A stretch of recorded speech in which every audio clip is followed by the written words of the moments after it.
All right, today on Rising Tides, you've got me as your host, Matt Wampler, and we're going to be talking about AI. We've got Shawn away, and so the rest of us are going to play and hopefully have some fun today. So, as we talked about, today's topic is AI. But before we really get into AI, I want to talk about learned intelligence because, frankly, artificial intelligence is literally just the things we've learned and it's regurgitating them. And in restaurants, I think the hardest thing about it is the fact that you need to have so much knowledge in so many different areas. You got to know how to manage the P&L.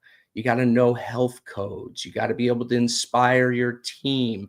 You've got to know how to use cleaning supplies the right way. I mean, there's the breadth of things from permits to health that you need to know is more than a lot of industries, which is why I think it makes it so hard. So I kind of wanted to start this out by telling a story. I first got into restaurants when I was 21 years old. I took over a Jimmy John's that was just, failing. It was one of those that nobody wanted to buy. And so, it was left to me. That's how you get the opportunity. And, I think most of you know the story about a turnaround. Within 3 months, I'd lost all my staff, and we were rehiring everybody. And frankly, I didn't know what I was doing. So, I was constantly reacting. I had understaffed drivers, and then all of a sudden we get a bunch of deliveries and we'd be behind. Or, I think we'd have this huge rush coming and we'd be totally wrong and we'd lose a lot of money. It was this constant reacting and getting things wrong. And so, I found myself 3 months in with no staff and working basically 10, 12-hour shifts a week, management shifts. If you do the math on that, that means 3 of the days I'm working 24 hours a day and sleeping in the back of the store. And man, I go back to that time and there was this little loophole in our franchise agreement. I think they gotten something wrong and they sent out a letter that said, if you want to turn your franchise over, just sign here. And, after 3 months of working 120 hours a week and just getting everything wrong, it was 4 a.m. I signed that piece of paper and I put it in the top part of the safe and then promptly fell asleep at the desk. Woke up 3 hours later and, got back to prep work, forgot the entire thing. Sure enough, 9 months later, I was cleaning out the top part of the safe and I found that letter. And, by that time, I turned everything around. And I remember we had this phrase having your finger on the pulse of the restaurant. And I had gotten that, it took me a year, but, I had my finger on the pulse of the market, my customers, the events, it was like this feeling of control I finally had. But, it took a year as the owner operator living in the store for me to get that finger on the pulse. It's the reason we started ClearCogs. How can we be more proactive? How can we forecast your needs so that you've got the right staff there, you've got the right prep, you've ordered the right food so it's in the building, and finally get proactive. And it just so happened that AI was a good solution for that, right? I learned it. It was learned intelligence, but it could be digitized into artificial intelligence. And so today, really what I want to talk about is what are the things in restaurants? Where are the great opportunities where learned intelligence is required, right? All these different disciplines that AI you see as a great opportunity, to facilitate or offload some of that. So with that, I'd like to welcome everybody up on screen. And we're going to talk a little bit about where we see opportunities for AI. We got Dean, we got Laura, we got Bruce, we got Jason Berkowitz in the house, Richard, Spencer. I love it. All right. Well, my favorite person to listen to talk, so, just kind of, batting cleanup is Jason Berkowitz. So, Jason, come in here and say some articulate things. Where do you see the greatest opportunity for AI to supplement that learned intelligence that restaurants so vastly need? Yeah, I love it, and I love the story. And I've heard you tell the story in different ways, and I've never heard about the safe and the signing of the paper. And so, what an important piece of that puzzle, right? And how something can mean so much to you at different points in the day, and how it can affect what your decision is, and then with a little bit of rest and a little bit of time, it can sort of fade in its importance and where and what you feel about that. And I needed to call that out. And I think where AI can help picking up on that, because I love a good theme, or to carry over consistency, is I think if you can remove a bit of the emotion in what your next steps are, and you can look at things objectively of what needs to happen next, with a clear picture, I think AI is fantastic for that. And so for myself in the training world, Jason Berkowitz, longtime restaurant operator partner. I was founder gonna of I was gonna Training. just jump in and say we forgot the introductions, No, Jason. So hit yeah, me with the yeah. introduction. Yeah, we all got to find our way of weaving it into our point. That's our challenge. So as somebody who is a longtime restaurant operator and partner, I started Arrow Up Training because I had realized everyone needed to answer two questions, needed to know what's my job and how am I doing. And so I built Arrow Up Training to help restaurants answer those questions. Where I think AI is coming into play now, what you were talking about and moving this through, is I'm adding another piece to this phrase that was just answer two questions. The future of AI for Arrow Up, and for where I think it helps objectively answer the questions, no matter where you feel in your cycle, is what do I need to do next? How do I do it? And what's that feedback loop to either show somebody that it's done, or to show somebody else that I got it done, or to know how I'm doing with it. So I think the future of AI in restaurants where I'm having fun with it is that answer is objectively laid out to you like an operating system, like a standard operating procedure. But in training, the agentic part of AI will switch that and tweak that a little bit to where you are and how you're performing, so that you can focus on what you need to focus on next to succeed. So, Jason, let me make sure that I'm getting this right. yeah, If you're running a restaurant, you need yeah, to be able to do training, yeah. right? And it takes a while to learn how to be a good trainer. And now all of a sudden, with AI, you can facilitate that learned intelligence into employees more quickly. Is it more is it that they grasp it quicker? Is it that it's the right intelligence? How does that work? So I think AI, I'm not as big of a fan of AI in course creation and things like that, of actually building it. What I'm a fan of is, what do I need to know now? What's the simplest interface with the least amount of noise that I can communicate, or it proactively knows that it's time for me to know this? Like, it's March 1st, it's time to go change the ice filter. And you haven't thought about that, but I know it's time to do this based on your machine and what's going on. And here's a little pop-up that's going to teach you how to change that filter right then and there. And then here's a little mechanism that you can do a feedback loop to show that you've done that, and or to trigger anything else that you need to happen for it. So it can adapt also. Maybe I learn a little differently. I want to watch the video again. So it knows in myself, AI knows to give me the part of the training video that says, this is how you adapt it. Maybe you're somebody else who's like, just give me the 2 bullet points again. I just got to remember what it is. Right. Pull top, keep your hand out of X. Got it. And it can adapt how it transfers that information or shares that information with you. That's what I love AI being in the future, more so than the actual creating of the content. I love it. I love it. Let's do a hard pivot and let's go from people to numbers and finance. Bruce, who are you? Tell us who you are, what you do, what you believe in, and how you see, or where you see that learned intelligence in restaurants, and how AI can, help facilitate. Gotta come up with a better word than facilitate. Can help boost, improve that intelligence. Well, hello, everybody. I'm Bruce Nelson. I'm a restaurant CFO.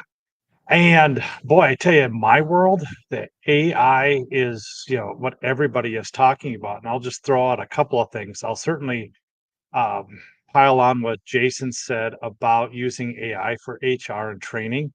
I use it a little bit more on the legal compliance side when I need to get a question answered regarding a situation. I can go out there and very quickly find an answer.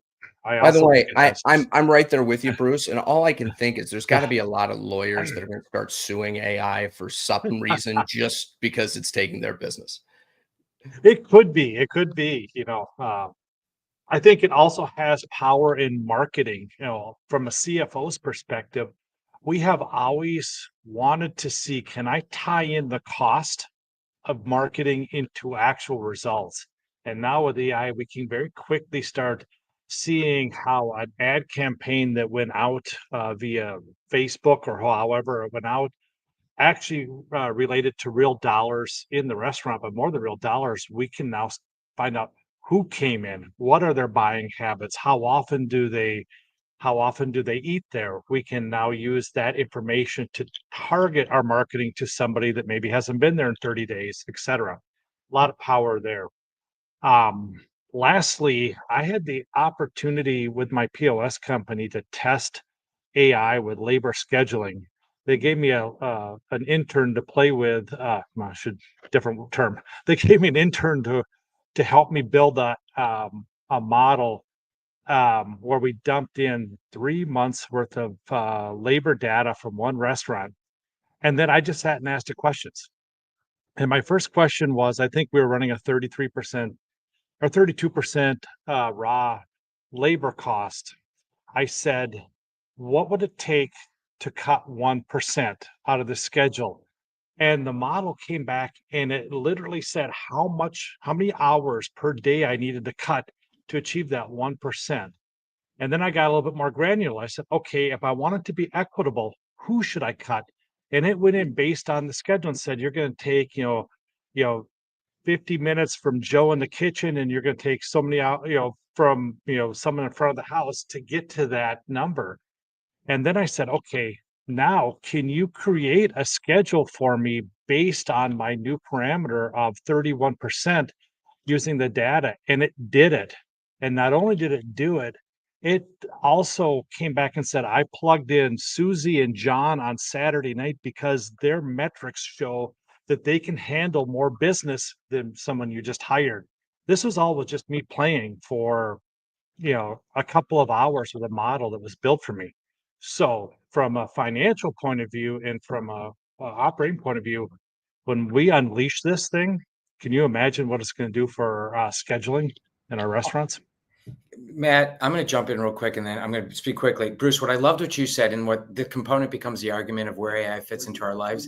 That's the shit that I hated doing in the office. And it was what my value definitely was not. I did it and I got it right because it mattered completely. But that gets me out of the office and doing what I love to do, which is being with the people and building teams. That is a wonderful, wonderful example of removing the tasks that are not our value add. I love it. Right.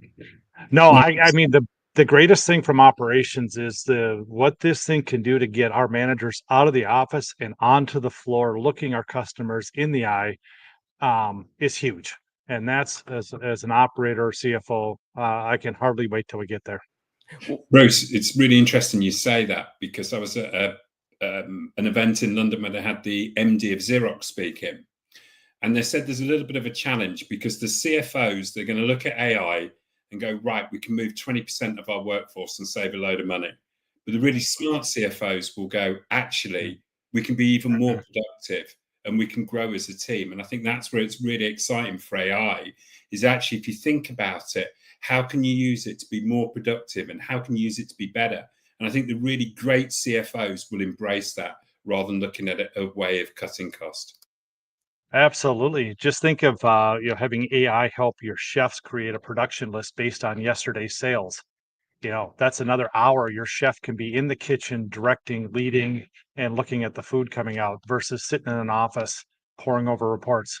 Hey, And Bruce, I that's got what to I love ask about where we got the CFO here. I very rarely see, the finance people actually we should buy technology tools, right? It's always about saving the pennies, not buying the next thing. When you look at, a solution like that speeds up the time, gets the managers out of the back of the office, helps you like comb through reports to figure out ways to improve. How should restaurants look at, buying this type of technology? Usually the ROI on these things is through the roof because we don't spend that much money on AI technology. Most of these things are monthly SaaS products. So, I mean, look at in Minnesota, we pay, I don't know, 20 some dollars an hour just for the back of the house guys. Doesn't take too long to get to a $100 or $200 SaaS product if I can get that guy back in the kitchen.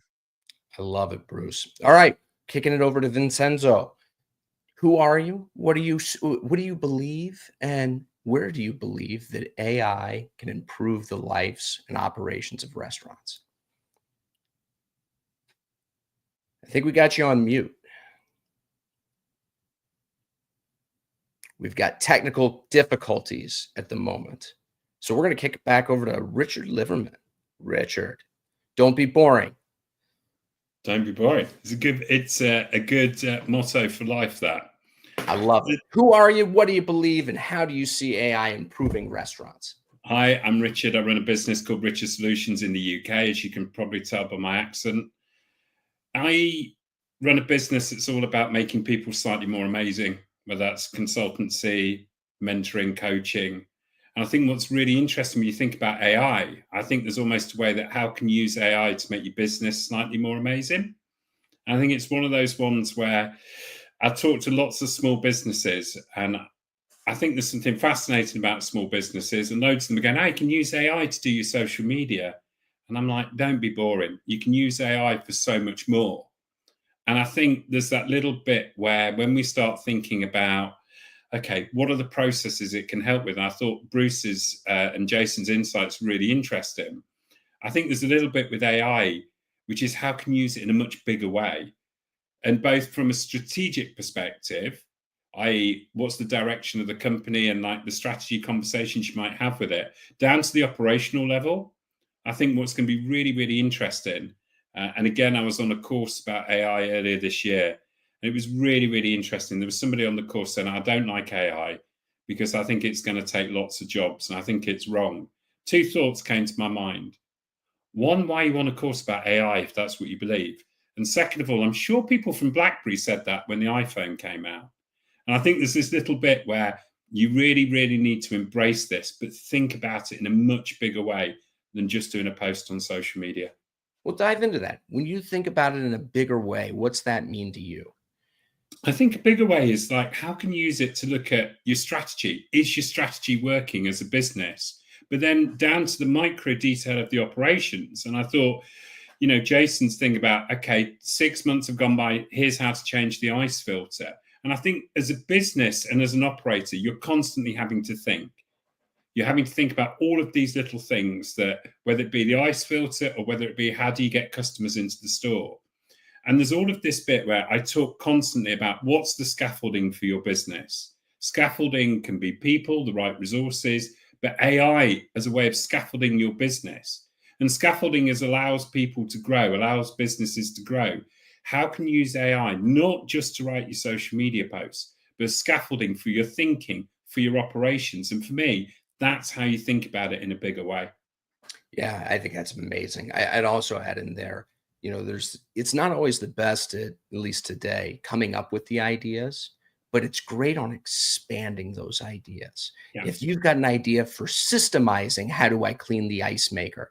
Asking it, what's a great system for that, right? Like it'll help you come up and expand your ideas. But today it's more of a creative tool to build off of. And I agree, Matt. And I think one of the things that was really interesting about the speaker that I saw, they said that technology, think about the speed of technology the last 12 years. It's unbelievable, the speed of which it's improved. What the speaker was saying that in 12 months from today, technology would have done what we've done the previous 12 years. And I think when you start thinking about it like that this is a CEO of a very, very large company, and they're thinking like that. And I go back to the point where you need to embrace this and get on board now. Otherwise, you're going to be left with a BlackBerry. It always blows me away when you actually like look at it in a timeline and realize, the internet just kind of came out in the, late 80s, 90s. And then all of a sudden, like we didn't have smartphones until, the early 2000s, 2010, and then all of a sudden 10 years later, you're kind of getting artificial intelligence. But for the hundreds of years prior to that, man, there wasn't much.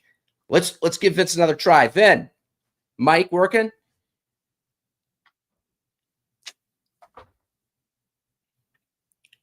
All right, then we're kicking it up to Laura. We'll cycle back. Laura, tell us, who are you? What do you believe in? And where do you see AI fitting in restaurants? Okay, good to see everybody. I'm Laura Wilbur. I believe that showing up is 80% of success. And when we show up consistently and we use the tools available to us, we are unstoppable. For business, I'm in the business of showing up for my restaurant clients and bringing friends. And by friends, I mean millions of expense account diners looking for great restaurants for dine-in, carry-out, catering, and private events when they're traveling for official company business.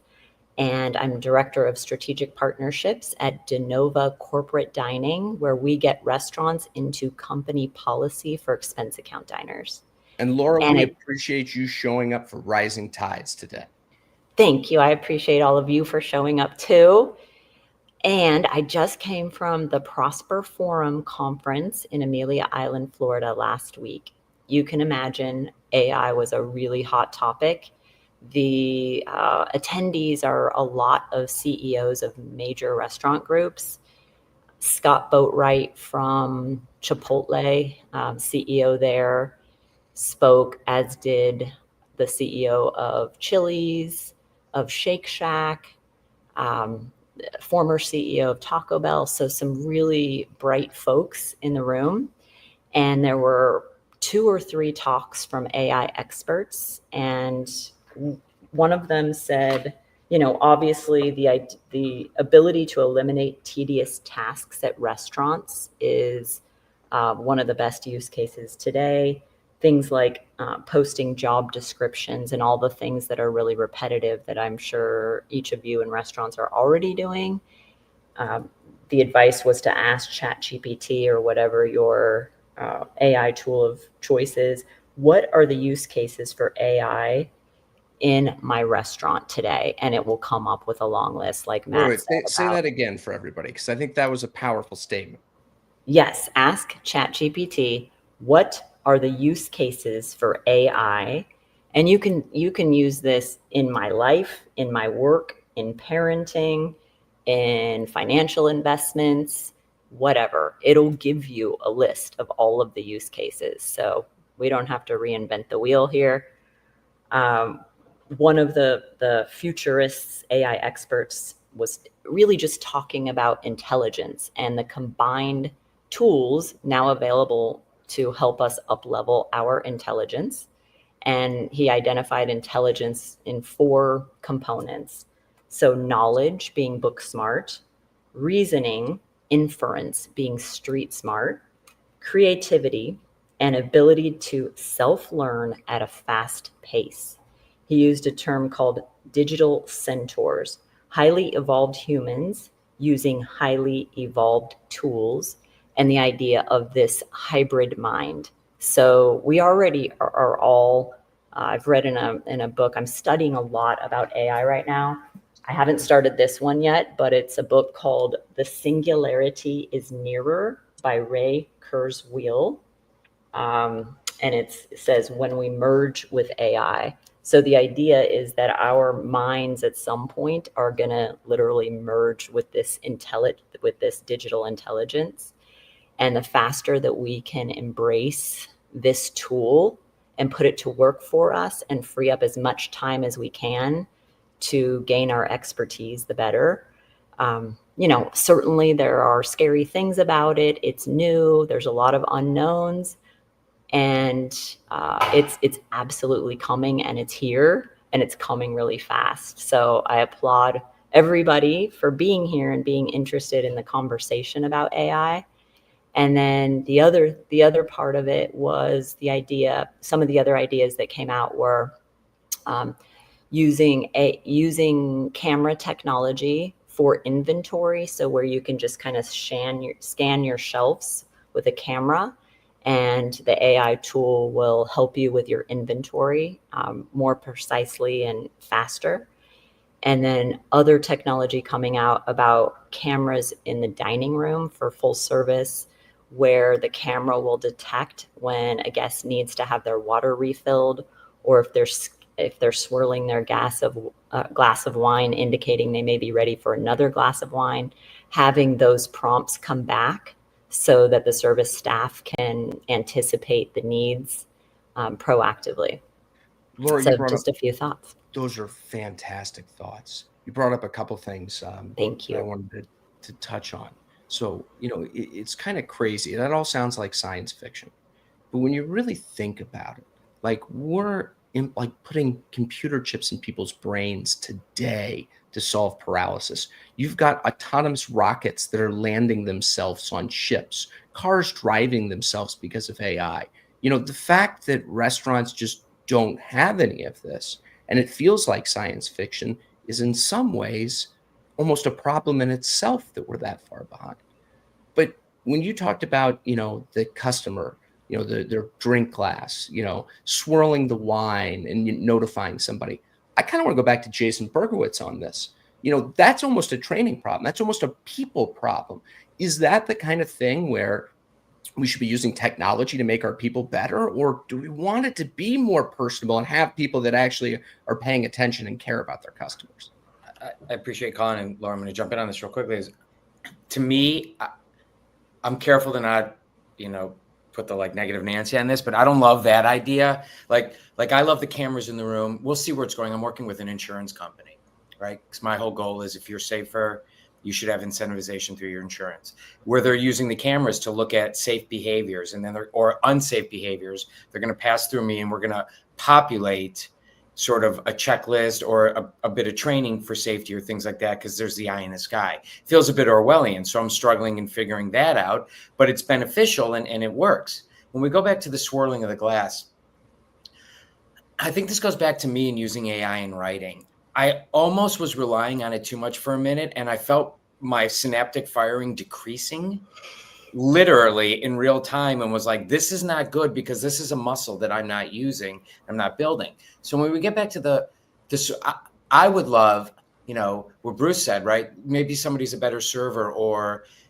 Jenny is getting a better second drink down than Brian. So let's push training to Brian to work on tools to get that second drink down faster, because we can see it in the averages and we push the training. But awareness, or using our brains in this muscle that we have to use, I don't love it for that, right? I don't want that. I want to use it to sort of train awareness so that we can increase, or I want to, again, minimize the ridiculous, or minimize the steps that servers are doing, or that people are doing in the back office as managers, so everyone can be on the floor for the same amount or less labor, and then be attentive and be present. That's what I love. What if you were like one of the top 10 largest restaurant destination restaurants and served more fish than any other restaurant on the West Coast? Why don't we bring Michael and Garo up here to talk a little bit about, or first off, Michael, who are you? What do you do? How do you view AI? Hey guys, Mike Ngaro here, CEO Visionary San Pedro Fish Market, Kings of Fish, our TV show streaming on Amazon Prime, and Fish Factor, our podcast. That's what I do. AI, I've been watching this restaurant AI podcast. It's pretty cool. Learning a lot from that. I've never heard of it. Can you tell us more about this podcast? What have you been It's listening? really where the cutting edge of technology meets hospitality. I hear there's some great guests. There was one, he didn't know anything about it. He was funny. He was fun to watch. Now,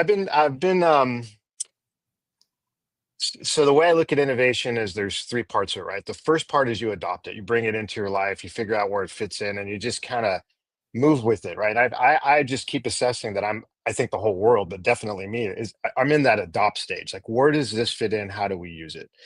How is it better than just using Google or ChatGPT? I actually have a 90-minute call today with a friend of mine who works for a financial services agency, and he was just blown away how the founder of the company's son has been taking AI and creating it's his own GPTs and service models. And we went through this thing with him for about 6 weeks, and I still don't exactly know how to take this and apply it pragmatically. So the question today he had, and we're doing a follow-up call. He goes, now I'm going to show you how I've created these AI service bots to actually remove cost for me to have to get this done. So I'm looking forward to seeing how that's going. And I sent them, I've got this whole media company we're doing, we've got this e-commerce company, and then we've got the whole restaurants. Like these are the things that I'm doing, and I'm trying to figure out how would I lower the cost, make it more efficient using some AI technology.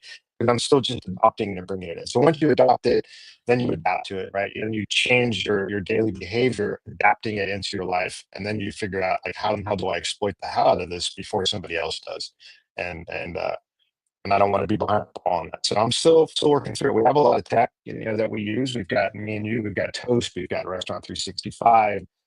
We're testing a Polona that I keep seeing Shawn talking to himself on. So I don't know how in the hell they did it. Like within a few minutes, they had my brother Henry answering the calls for us, and this is Henry or Hammer. Welcome to San Pedro Fish. How can I help you? And I'm just like, how the heck did you do that in like 5 minutes since I talked to you?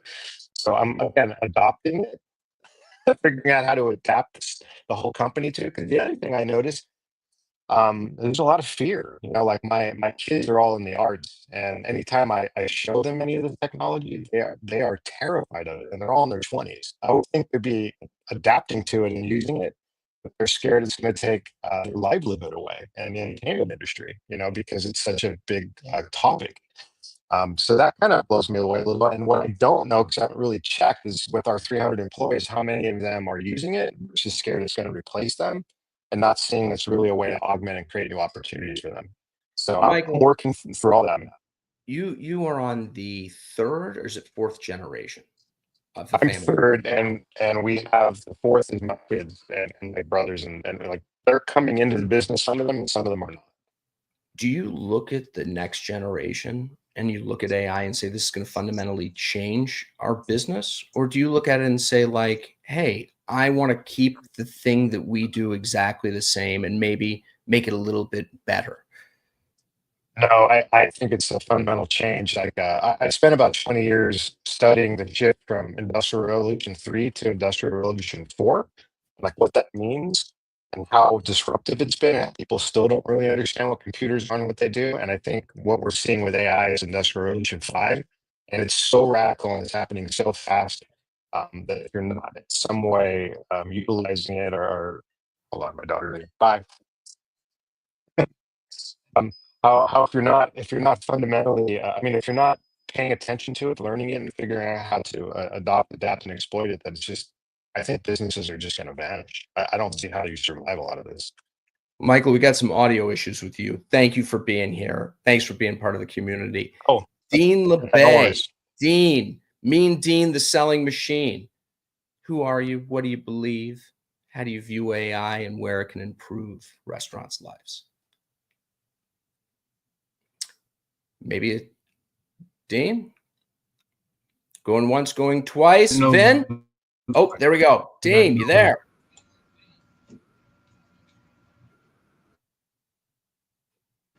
It's in and out. Let's see. All right, then let's go. Let's see if we got you this time. Third time's a charm. Can you guys hear me? We can. Sorry about that before, guys. Matt, thanks for having me. Hello, everybody. 25-year restaurateur. For those that don't know me, I no longer operate or own, strictly just invest. And now I've kind of transitioned into becoming a builder in the restaurant tech space, mainly because I want to be part of this new wave of digital transformation, right? Welcome to the wave and welcome to the rising tide. Yeah, it's a great wave, So, so anyhow, how I think about AI, how I use it, essentially, I map out, what some of the problems are, how I might consider solving them, the impact they might make, right? And I usually start with understanding why I want to solve something, and then I then ask myself, how do you solve for X? And I start there. It's a 0 to 1 approach. I don't try to overcomplicate it. And after I understand what X looks like, I then say, okay, what are the insights I can bring to the table from past experiences, right? What are some of the future trends that I can bring into the current conversations? And then I look at, okay, what is the inflection point with this problem? And how do I go about stress testing it, right? And the stress test is where the intersection of AI becomes interesting, right? Because you can bring in all kinds of structured, unstructured data and triage real quickly what it is that you want to solve for, and have in a matter of seconds at your fingertips. How do I get a notification quickly to my team about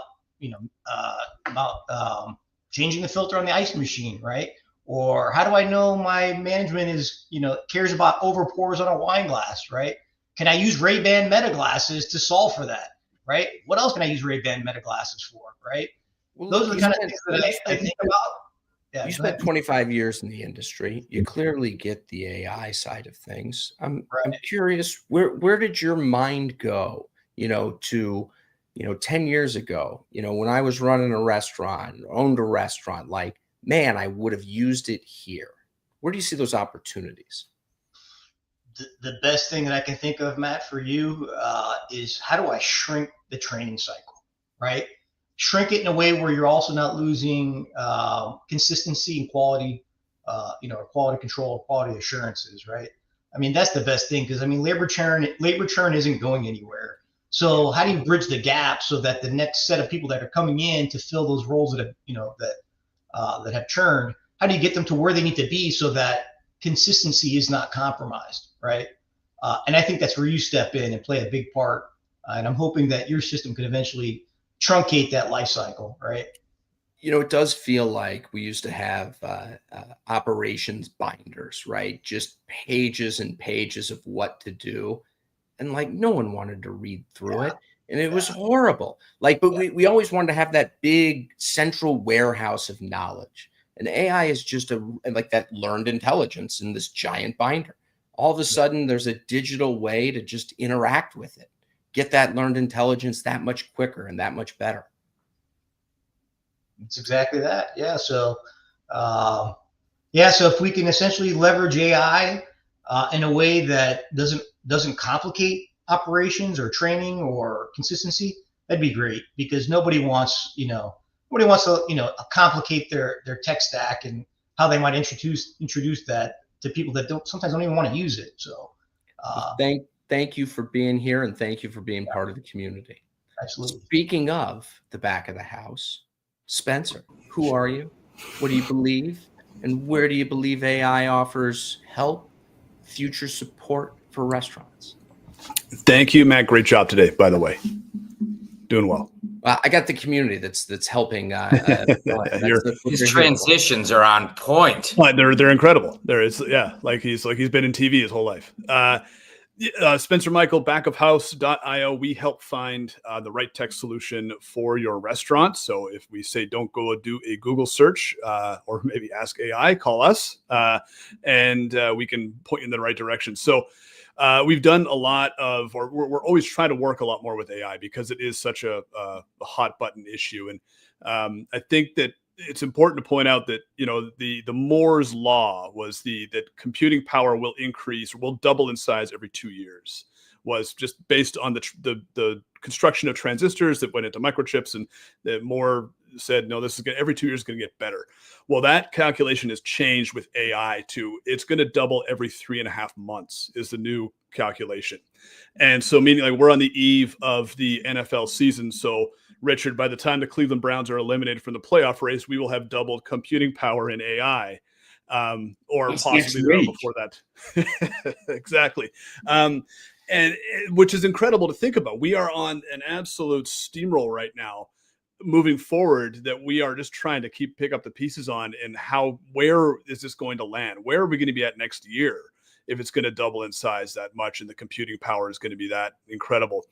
And I think when it comes to restaurants are extremely data-rich environments. They always have been. There are thousands of transactions that are interacting every single day within a restaurant, and there's an immense amount of data that generally just goes out the data exhaust pipe. Nobody's collecting it.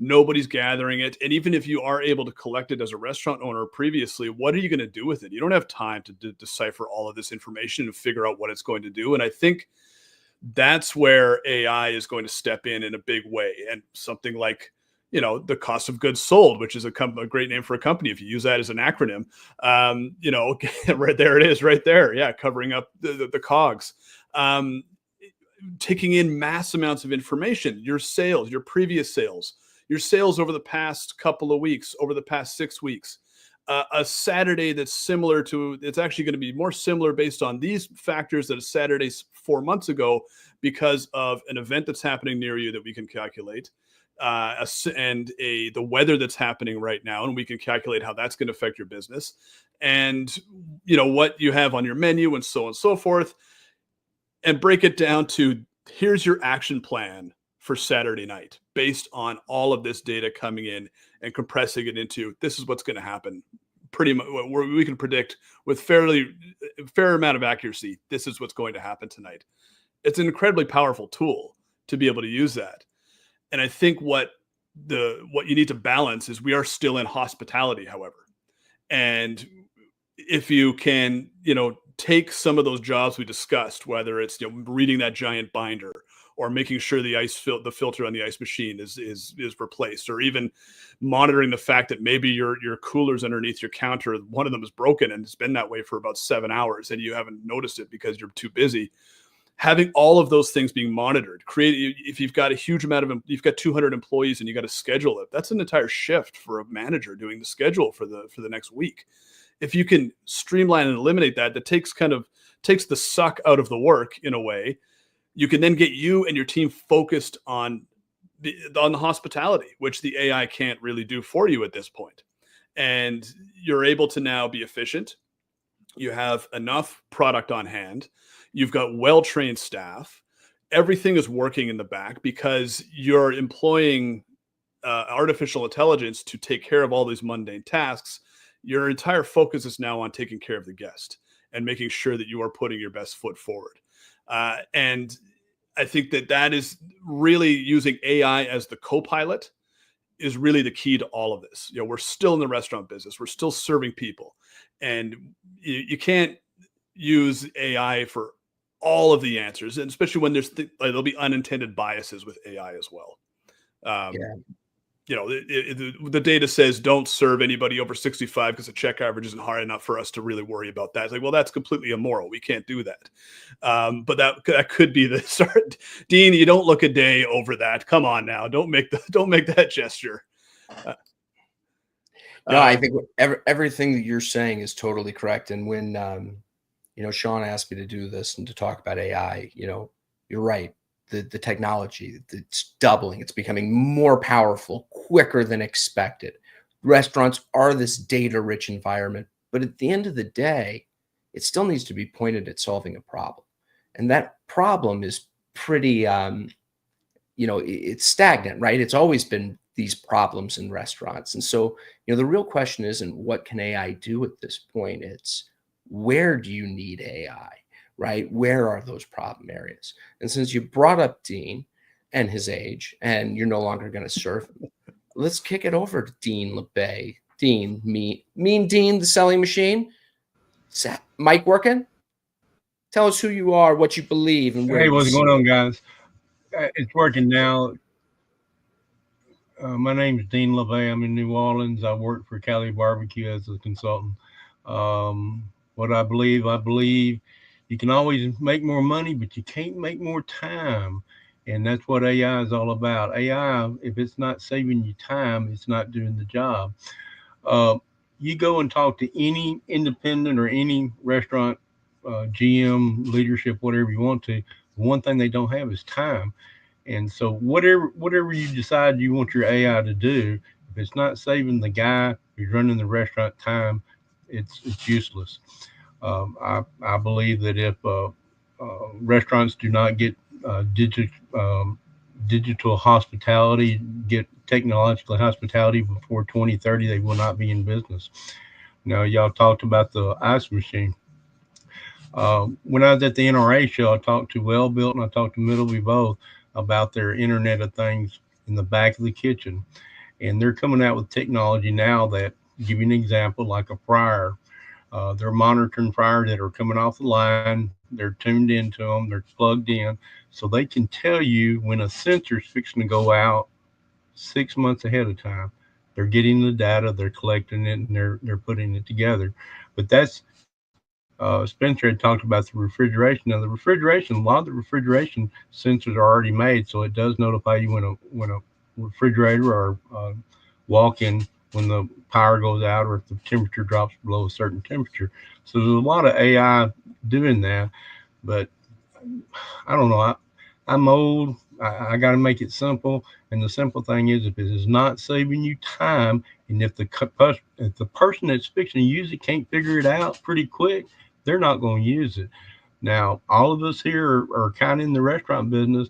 We know all these companies that have different software packages, different whatever, and it's become shelfware because nobody told them how to use it. Nobody showed them how to use it, so they don't use it. And there's several companies that, whatever you want to talk about it, that are in different marketplaces that are available to use if they want to use it, if they're using a particular system, but nobody tells them about it, and it's kind of like Shawn always says, nobody's going to tell you a story. If you're not out there talking about it, nobody's going to talk about it for you. So you got to go out there and do what you got to do. But my, bottom line, if it doesn't save you time, I think that move is on. so insightful. So anyway, that's it. Thanks. I love that, right? Time. It's the one thing we can't get more of. How can it save me time? And marrying that up with what Laura said, go ask ChatGPT. Tell them who you are, give them a URL to your restaurant, and say, how can you save me time? You will be amazed at the personalized results and recommendations. It's a great starting point. Now, wrapping this up, we do tip takeaways and homework assignments. Let's go around the room. Richard, let's kick it off with you. I just wanted to do a subtle difference between North America and Europe. And the over 65s have been low spenders. In the UK, the over 65s are the ones that consume the most alcohol. And what I wanted to do was fact check that. So I just did it on AI. And in the UK, the biggest consumers of alcohol are the over 65s, which leads me to be very disappointed with our teenagers and young folk. But if you are running a restaurant in the UK, might be worth just making sure that the wine list, the beer list, the spirits list is given to the senior citizens. I'm going to play with AI. I'm going to embrace it. If you don't, you're going to end up with a BlackBerry. Great session, Matt. Really enjoyed it. It may just be that the older ones are the only ones that are reporting on it. The younger ones, it's off the grid. There's a bit more to this. When I was a young person, it seems many years ago, when I was 18 to 21, 1 in 10 people were teetotal. Now in the UK, it's 1 in 4 in that demographic, and it's partly because of smartphones and healthy living. So there is a little bit of science behind it as well. But the older generation in the UK are the binge drinkers, the irresponsible ones. So serve them well, restaurants. Bruce, tip, takeaway, homework assignment. Oh, that's funny. Here in the Midwest, the THC drink products are taking away our alcohol sales in restaurants. I think it's kind of interesting. I posted an article on Substack this past weekend, and the working title was called "I Drive ChatGPT Like a Cheap Rental Car." And I uploaded it into chat and said, "What do you think of my topic?" And it came back and it said, "I think it's a great topic. It's very timely. It's a fresh metaphor. It's generational framing, a timely theme." And then it gave me a bunch of things that weren't well in it. And it said, and then it helped me tighten it up and make it better, which I think is kind of funny that I was criticizing the AI product that helped me write a better essay on how to use ChatGPT. By the way, I don't even need to read the article. The title says it all, and it is an amazing, amazing title.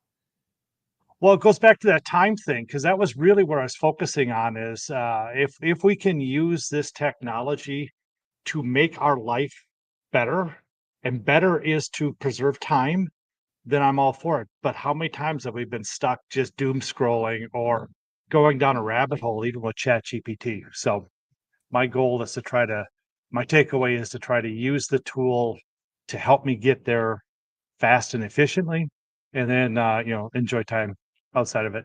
Fantastic. Laura, tip, takeaway, homework assignment. Oh my gosh, I have so many thoughts on this topic. Thank you all for sharing. And can I just say, And by the way, if those are real flowers in the background, I'm very impressed. aren't those crazy? They were from the farmer's market in Encinitas on Sunday, and they look fake. For those of you just listening in, Laura's got the most beautiful sunflowers in the background. All right, look at these. Look at these. I mean, do these not look fake? They look fake. I mean, they're absolutely gorgeous. Thank you. I appreciate that. Okay.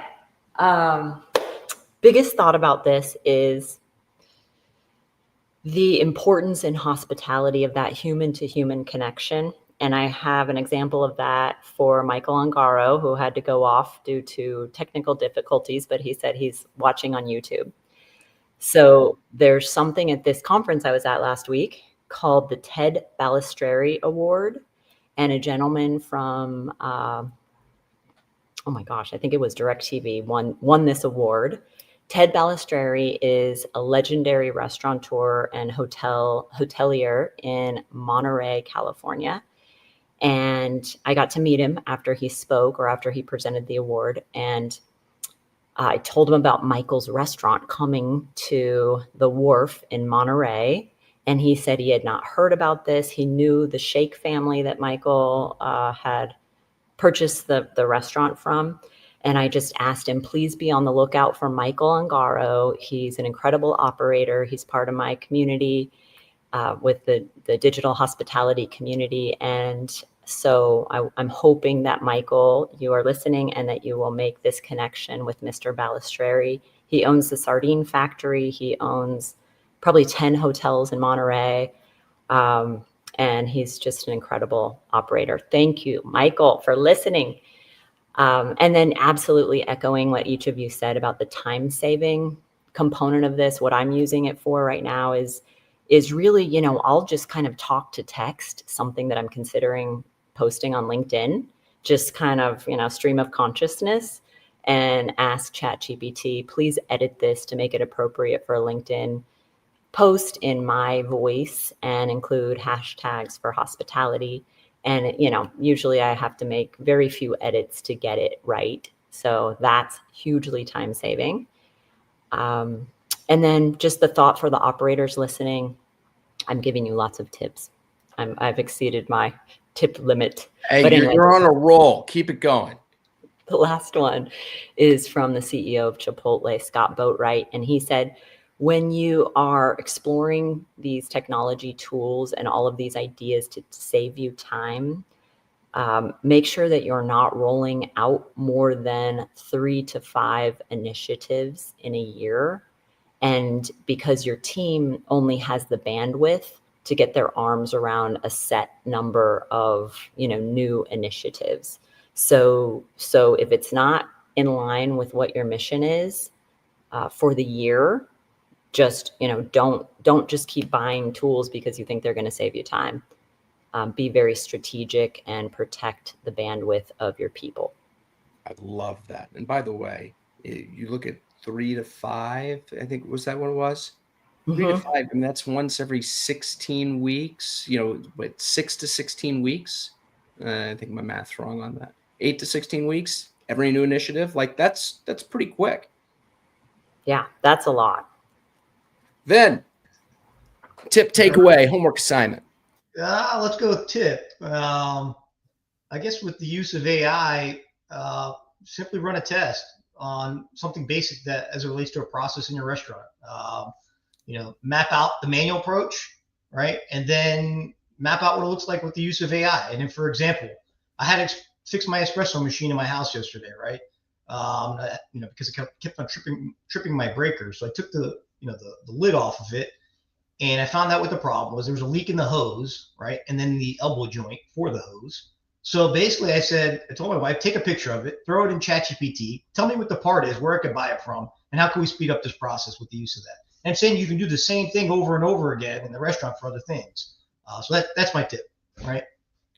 I love it. I absolutely love it. Spencer, tip, takeaway, homework assignment.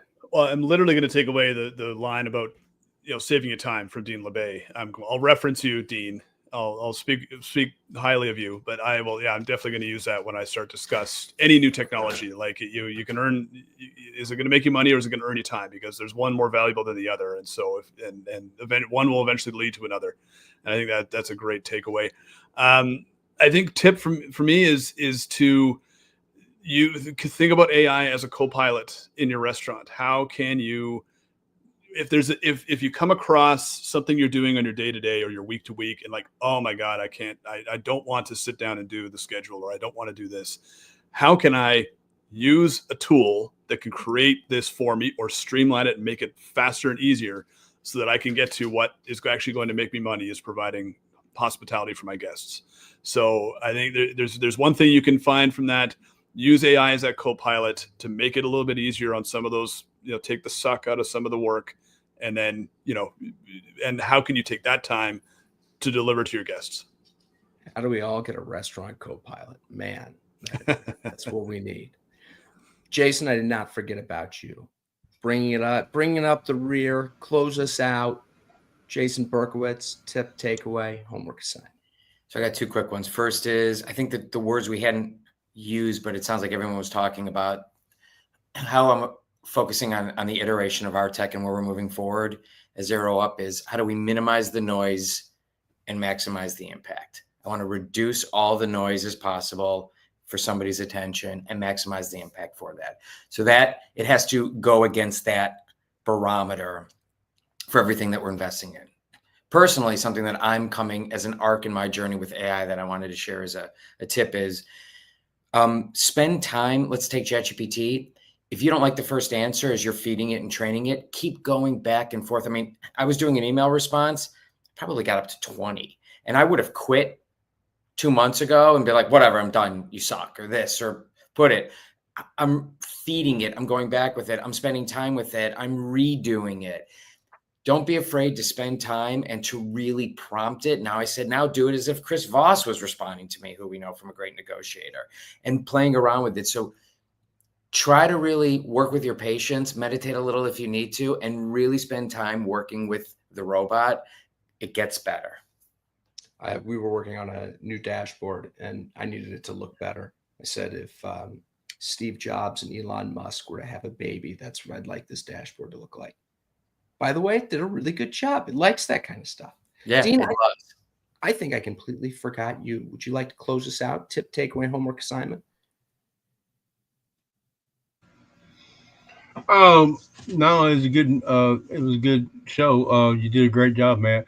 The only thing I could follow up whatever tip takeaway is AI is here to stay. It's not going anywhere, and it's like everything else. Everybody that's on this webinar thing, this Zoom call, the first time we came, we weren't very good at it. And the thing is, you start working with AI, you get a little better every day. Just get just a little bit better every day, and as we get better, we're better together. And I love my community. I love y'all, and just get better together. And good show, man. Well, like Matt running a podcast, you just could feel the improvement going all the way. Oh, look at that! For the record, all the way up like today. A photo of myself anywhere, but like I a was pro. told I had to. Well, my takeaway from this, going back to what you said, Dean, is that every time you do something, you get a little bit better. And I have the utmost respect for Shawn for doing this and doing it flawlessly every single week, because it's not the world's easiest thing to do. So, takeaway, Shawn, you do a great job. Thank you to everybody in the Rising Tide digital hospitality community for joining us. It's been fantastic. Thank you all for coming. And I think we hit it right on the 1 hour mark. So.